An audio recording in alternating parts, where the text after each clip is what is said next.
বাংলাদেশ সফরকে সামনে রেখে হঠাৎ করেই বড় পরিবর্তন আনল পাকিস্তান ক্রিকেট বোর্ড। দলের ম্যানেজারের দায়িত্ব থেকে সরিয়ে দেওয়া হয়েছে নাভিদ চিমাকে।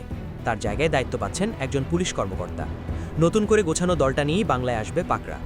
পাকিস্তানের সংবাদ মাধ্যম জিও সুপারের খবরে বলা হয়েছে, বাংলাদেশ সফরে জাতীয় দলের নতুন ম্যানেজার হিসেবে দায়িত্ব পালন করবেন ইরতাজা কুমাইল। তিনি 18তম গ্রেডের একজন সফল পুলিশ কর্মকর্তা। 2 বছর আগে পিসিবিতে যোগ দেওয়ার পর জাতীয় দলের নিরাপত্তা ব্যবস্থাপক হিসেবেও কাজ করার অভিজ্ঞতা আছে ভদ্রলোকটার। এদিকে এতদিনের পরিচিত নাভিদ চিমা দলের ভালো সময় খারাপ সময় পাশে থেকেছেন, কত স্মৃতি মনে গেঁথে রেখেছেন। পাকিস্তান দলের সঙ্গে দীর্ঘ সময় কাজ করেছেন। একাধিক মেয়াদে দলের ম্যানেজার হিসেবেও তিনি দায়িত্ব পালন করেছেন। গত বছর এশিয়া কাপেও এই দায়িত্বেই ছিলেন। সেই টুর্নামেন্টে পাকিস্তান এবং ভারতের খেলোয়াড়রা হাতে হাত মেলায়নি, সেই নিয়ে বিতর্কও হয়েছিল। তবে বাংলাদেশ সফরে দলের সঙ্গে তাকে দেখা যাবে না আর। এদিকে এই সফরে পাকিস্তান দলের সঙ্গে প্রথমবারের মতো নিরাপত্তা কর্মকর্তা হিসেবে থাকবেন সালমান লিয়াকত। আর দলের বিলেসী কোচিং স্টাফরা সরাসরি ঢাকায় এসে স্কোয়াডে যোগ দিবেন বলে জানিয়েছে পিসিবি।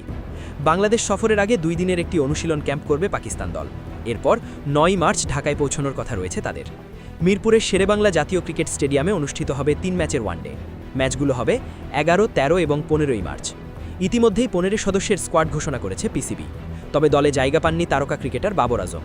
দলে রাখা হয়েছে এখনও ওয়ানডে না খেলা 6 জন ক্রিকেটারকে।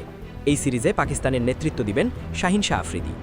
সিরিজ শুরুর আগেই পাকিস্তান সিরিজের রদবদলের হাওয়া, যা স্পষ্ট। ম্যানেজমেন্ট থেকে শুরু করে নিরাপত্তা ব্যবস্থা, দলের সঙ্গে সম্পৃক্ত মাঠের বাইরের বিষয়গুলো তো বটেই, সঙ্গে দলেও পরিবর্তন এসেছে একগুচ্ছ। নেতৃত্বেও এসেছে পরিবর্তন। সব মিলিয়ে টি-20 বিশ্বকাপের পর বড় পরিবর্তন নিয়ে বাংলাদেশ সফরে আসছে পাকিস্তান।